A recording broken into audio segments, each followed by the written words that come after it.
Hello, everyone. So welcome to this session where we're going to talk about YouTube ads today.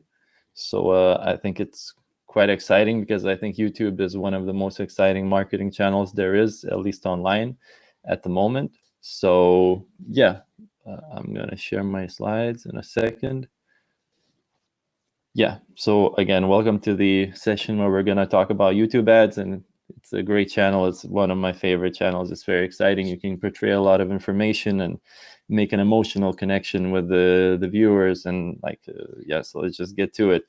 Yeah, so the most common thing that affects YouTube ads from a marketing perspective is that most of the time it's just looked at as a branding channel, and what that most often stands for is that we don't know the impact of the ads. So whenever a company says it's pretty much like a euphemism that they just launched some ads and never measured the impact that the ads have.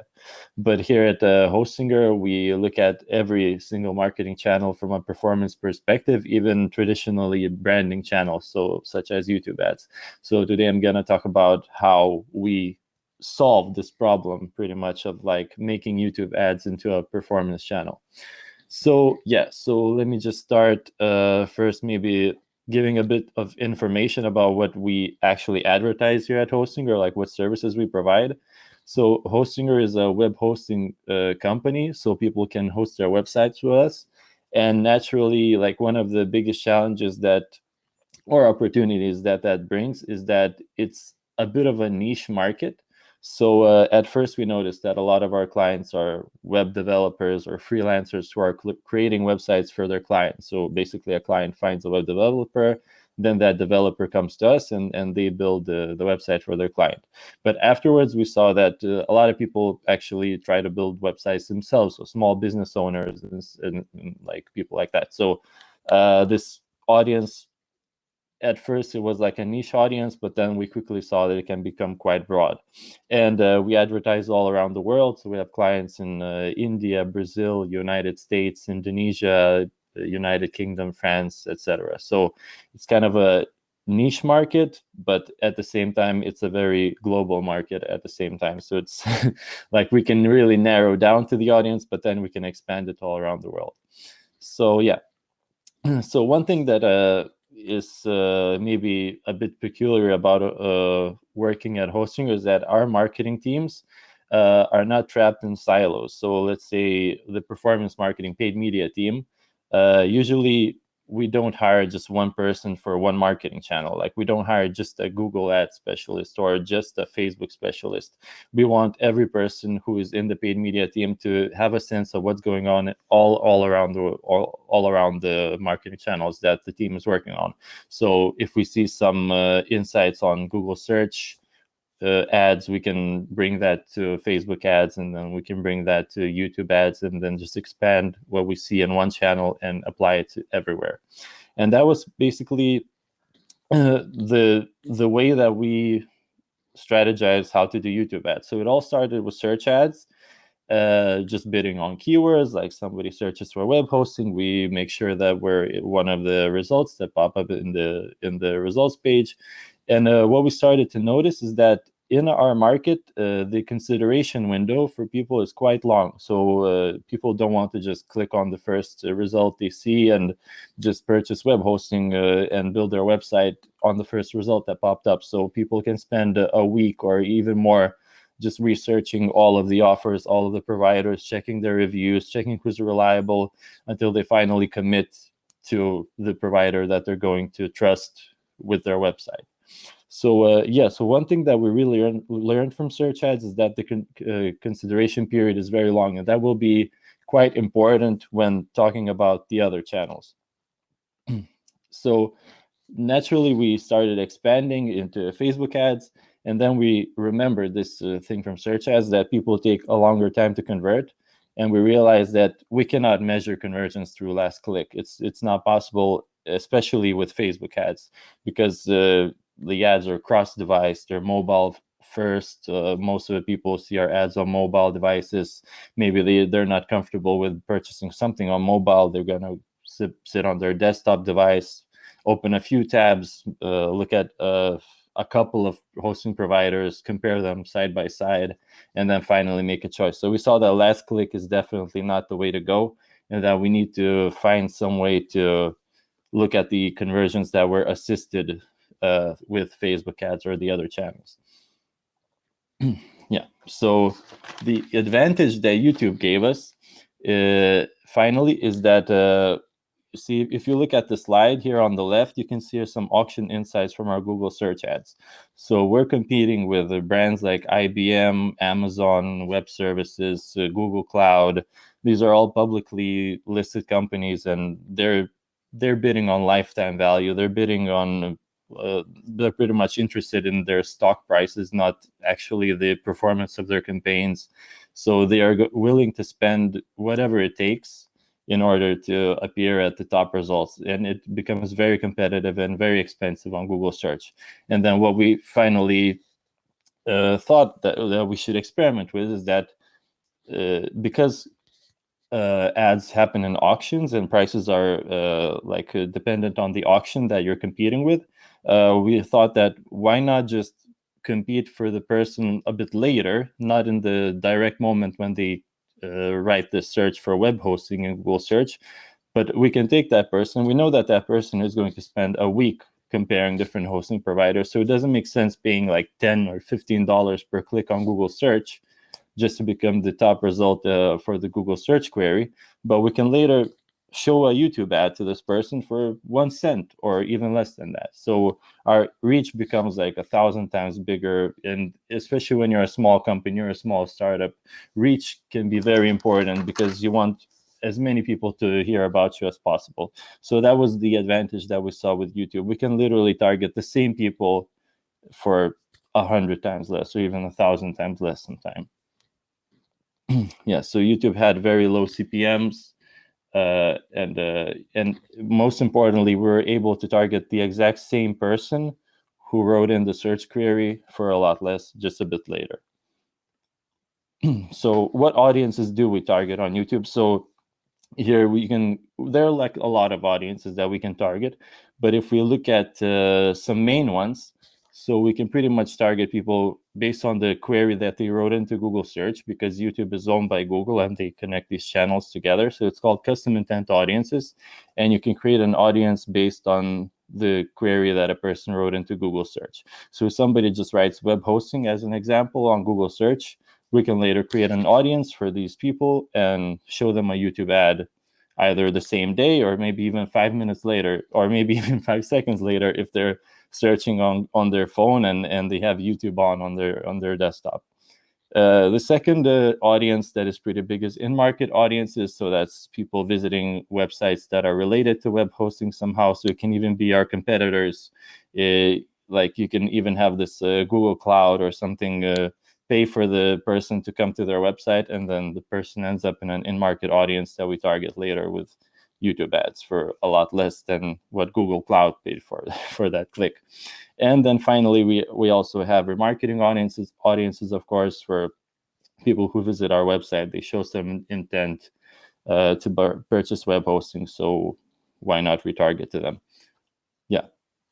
And there are a lot of different audiences. So for example, we were able to target more upper funnel keywords, not just lower funnel keywords like web hosting or purchase web hosting or cheap web hosting or web hosting deals or something like that. But we were able to target people who search for keywords such as how to build a website on YouTube, because on search, again, it can become quite expensive and not very profitable to target these keywords, and especially in like more expensive markets. But on YouTube, this becomes quite affordable, and we can expect a pretty good return on ad spend.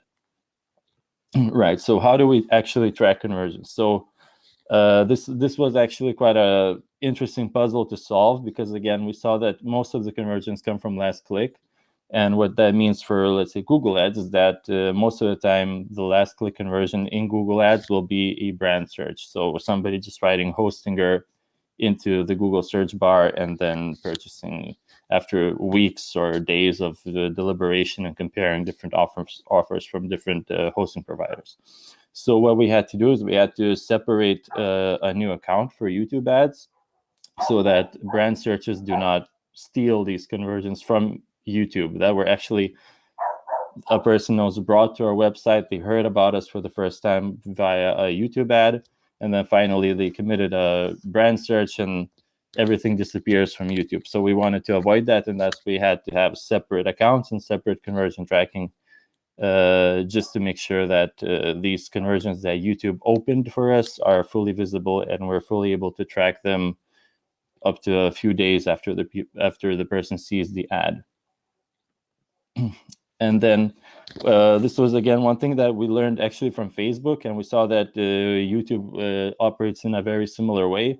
So when it comes to bid strategies, we had to choose maximize conversions, because we really saw that these are like the performance campaign options that Google offers for YouTube ads.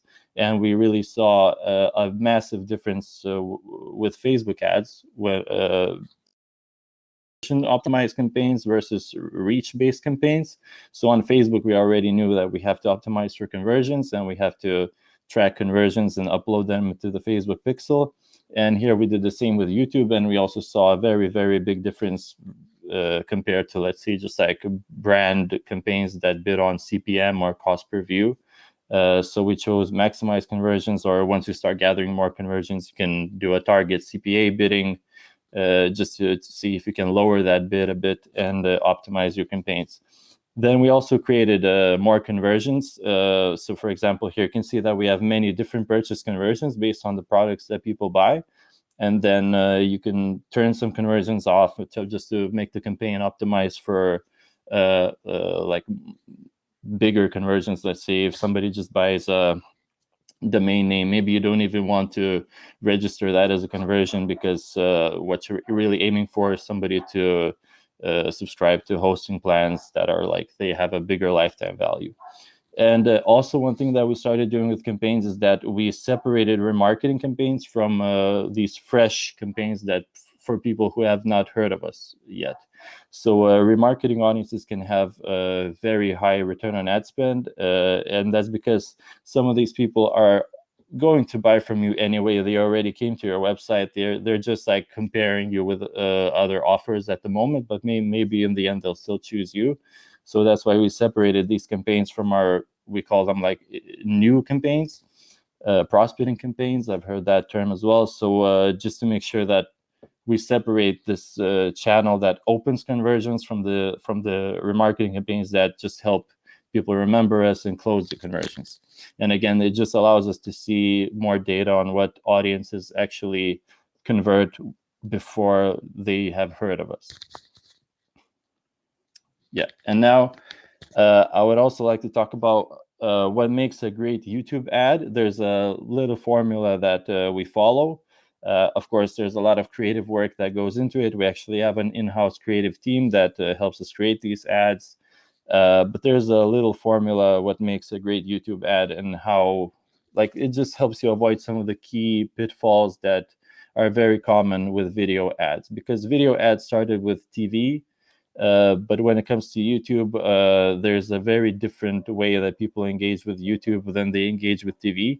So there's a traditional story arc that's used for TV, or let's say Hollywood films. And there's this thing that Google calls an emerging story arc for YouTube ads. So the key differences here is that YouTube ads are 5 seconds, and then anything that comes after that is just a bonus. So that's very, very important to remember. Like, we make checklists and like make sure that every step of the way we're checking, like, are the first 5 seconds fully what we want them to be?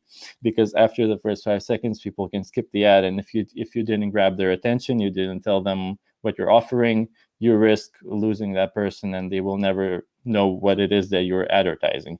And I know that some people say that, well, it doesn't matter because you still pay only if somebody watches your full video or at least 30 seconds of it.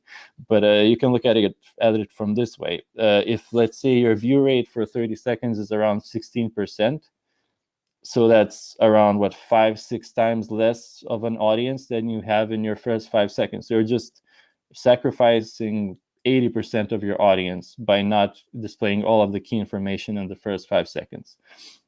And the key information here, I also have a checklist that you should always mention in the first 5 seconds is basically what you offer. So people, most likely they don't know about your brand, especially if you're a startup.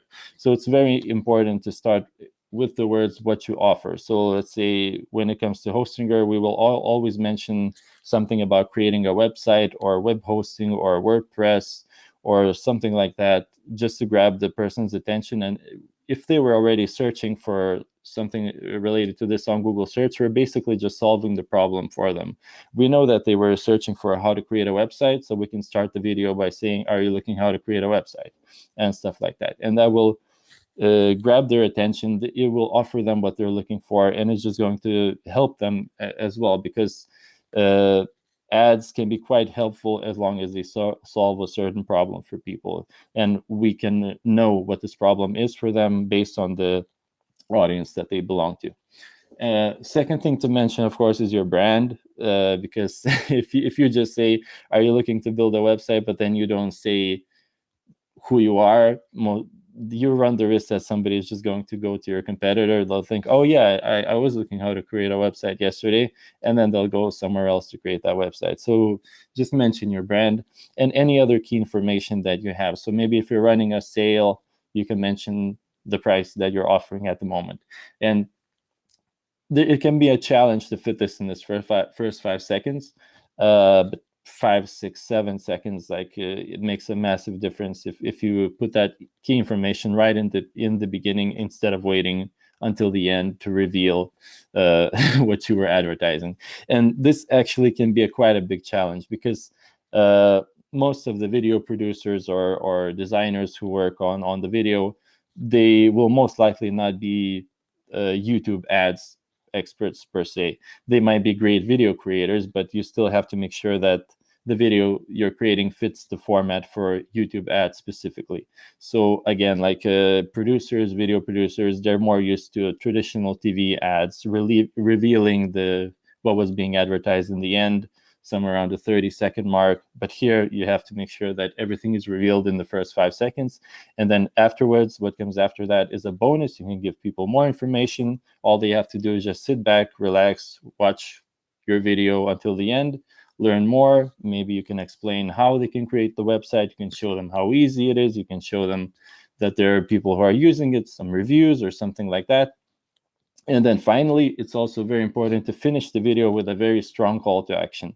So I recommend choosing just one action that you want people to take with the video, and then just say it at the end. So if you want people to create their website, you can just tell them in the end of the video, so now just go to hostinger.com and create your website. Simple, easy, it's not complicated, and people will remember if you only choose this one message for them. Because if you bombard them with, you can do this, you can do that, and maybe later you can do this, then most likely people will just ignore what you say and just skip the video and go on with the video that they actually wanted to watch. So yeah, it's best to choose just one action that you want people to focus on. And now I would show some videos, video ads that I think fell into the trap of some of the very common pitfalls when it comes to YouTube ads. And it's not to say that these are not great YouTube ads. Maybe they worked fantastic for the company. Actually, some of them will be from Hostinger as well, and we know for sure that we made a better version afterwards. But you may have seen these ads. One of them is probably that you've seen all around the place, because they advertise on YouTube quite a lot. But so it's not to say that those aren't great YouTube ads, but they fell into some pitfalls that I think you should avoid, especially if you're working in a startup and your company does not have the budget to just bombard people with ads with a frequency of 10 or something like that, and you just want to make sure that you spend your money in the best way possible. And focus on performance. So first one is this video from eToro, and I will quickly share the screen to open this video. 1 second. Yeah, so what I would like to do is just show the first 5 seconds of this video.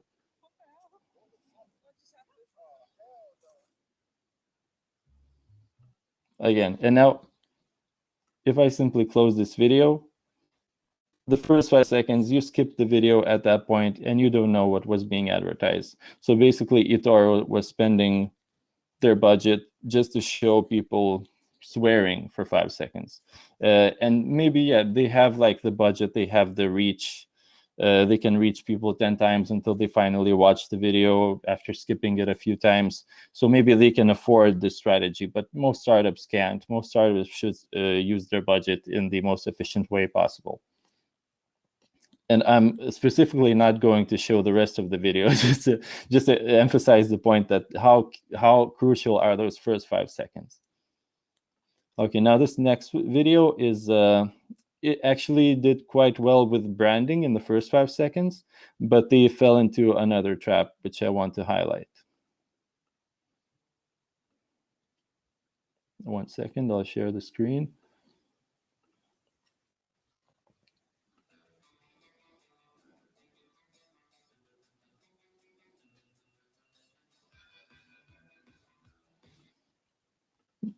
There, so I played the first maybe 7 seconds. And what they did well was that they presented their brand right in the beginning, somewhere around the 3rd second mark. But what they missed was that a great YouTube ad always has a great voiceover that comes with it. Imagine you're cooking dinner or something, like what I usually do, and I have YouTube on my phone somewhere in the background, just listening to some video, and an ad like this pops up. I wasn't looking at the screen. I didn't see their brand on the 3rd second or the 5th second when they showed it. All I heard was some music playing. And then after a few seconds, I turned to my phone, I click skip ad.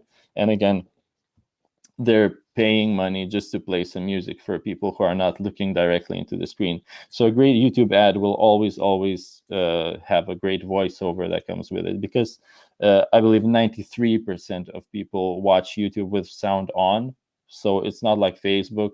You should definitely include a voiceover, and even make your video in a way that all people would have to do is just listen to it and then get all the key information as well without even looking at the screen. And now the next video I want to show is from Hostinger, just to show some pitfalls that we also fell into when we first created our first YouTube ad. This was the first YouTube ad that was like an ad that we invested a lot of time and effort into, and we actually worked with a great video agency. But again, it was our fault that we didn't emphasize the rules for YouTube ads. And we didn't even know them at the time. So afterwards, after this video, I will also show an updated version where we just used the video that we already had, and we worked with this great video agency to create. And then we simply adapted the video in a way that it fit the YouTube ads format. And this video went from being not profitable and us thinking about maybe YouTube doesn't even work, into something that YouTube became one of the best marketing channels for us. So yeah, let's start with the first version that didn't really fit the YouTube ad formula. Again, I'll share my screen in a few seconds.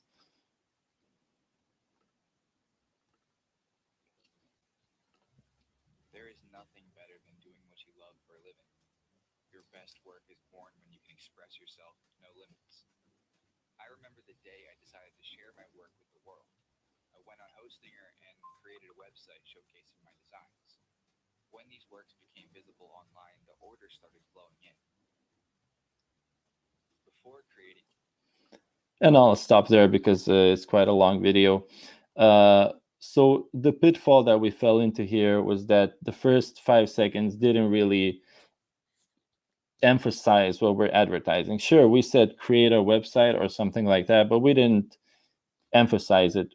It just, that phrase somewhere went into the background and people kind of naturally ignored it.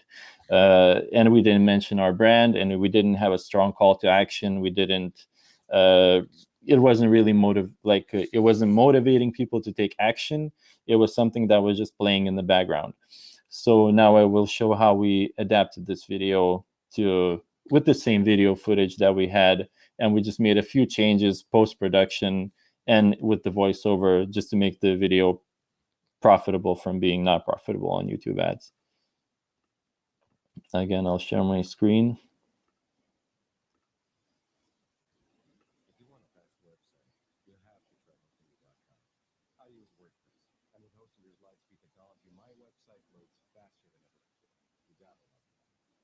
business got to the first page of Google.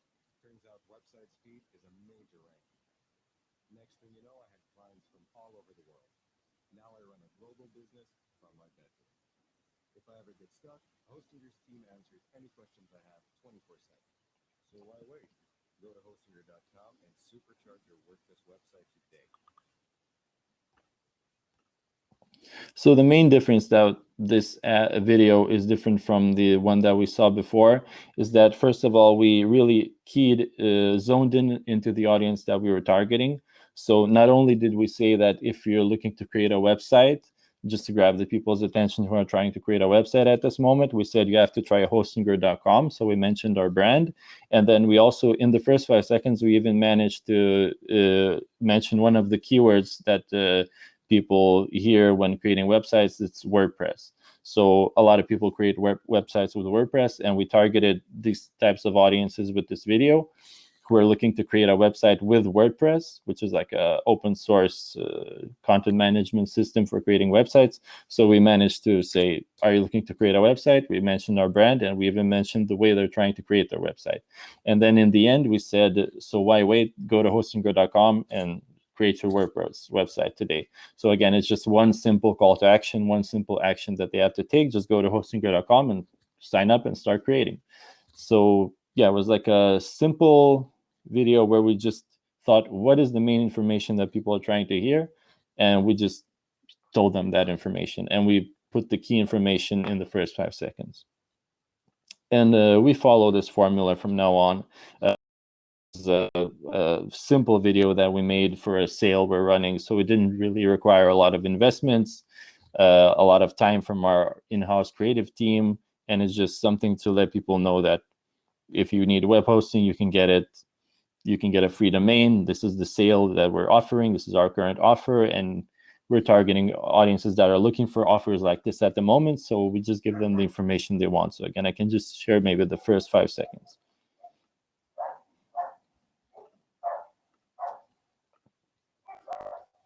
This season, set your ideas free with Hostinger. Get web hosting for $2.19 a month and grab a free domain.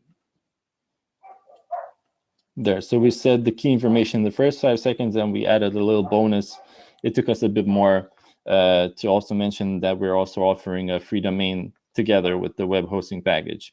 So maybe we could have even shortened that a little bit to fit the free domain into the first 5 seconds if we didn't start with a little slow phrase like this season and then making a pause for a second. Maybe we could have even fit all of the key information into the first 5 seconds instead of 7. Yeah, so to summarize, basically, this is how we turned YouTube ads from a branding channel into a performance marketing channel that brings us a positive return on ad spend, like above 1 for non-remarketing audiences. So these were the things that we looked at.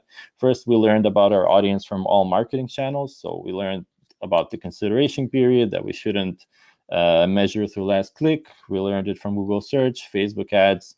We implemented conversion tracking to avoid being stuck with the loop of last click conversions. We track conversions that the channel brings, even if they perform a brand search or come back to our website with some other through some other channel. Then we use smart bidding targeting settings just to maximize our conversions or set a target CPA goal, and just to really take advantage of the machine learning algorithms that Google and also Facebook have, because they have a lot of data and they can target all of these million people that watch YouTube videos way better than we can. We targeted custom intent audiences, which is the audiences based on what people search for on Google search. In-market, remarketing audiences, and other types of audiences are also available, but these are the key ones. And then we also separated remarketing campaigns just to make sure that we also see what audiences are bringing people to our website who later convert, just not to mix things up, because usually remarketing audiences will also take over, and then we will lose data on what was the audience that actually brought the person to the website in the first place. How did they find out about us? And then we followed this simple YouTube video ad formula of mentioning the brand, our product, in the first 5 seconds and being as informative and actionable as possible.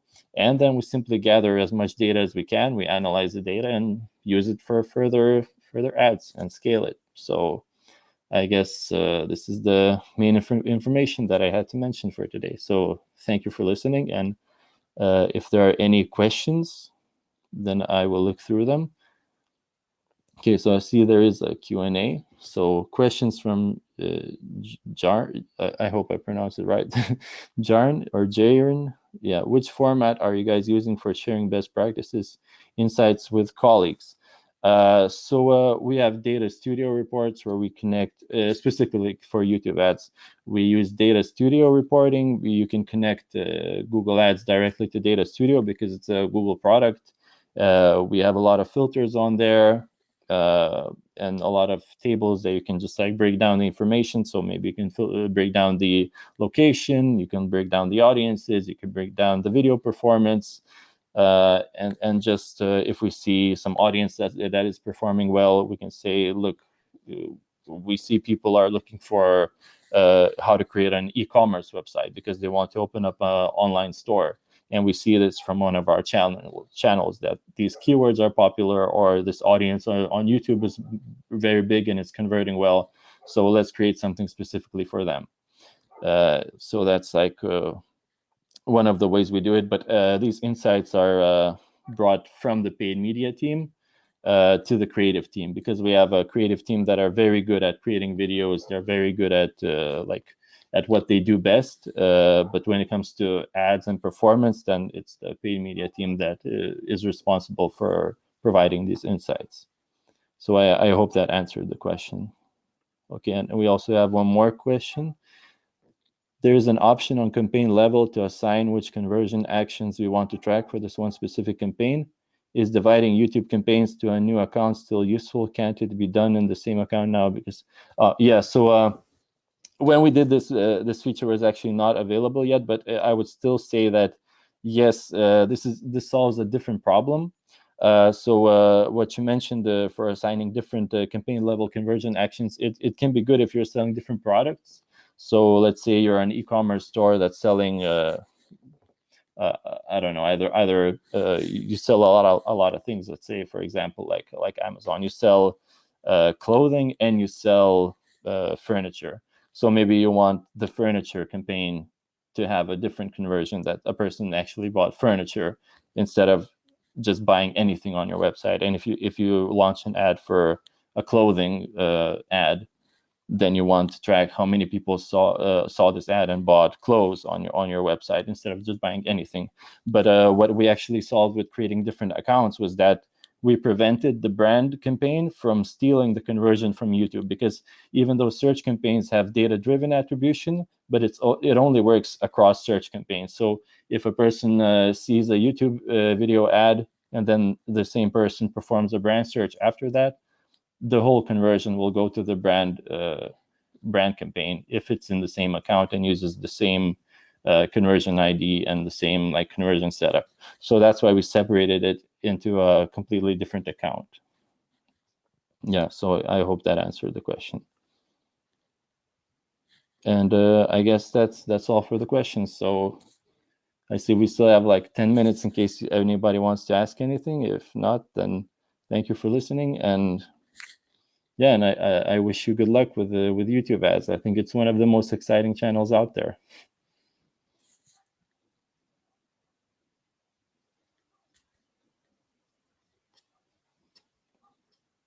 Okay, so I guess no more questions. So thank you for joining and good luck.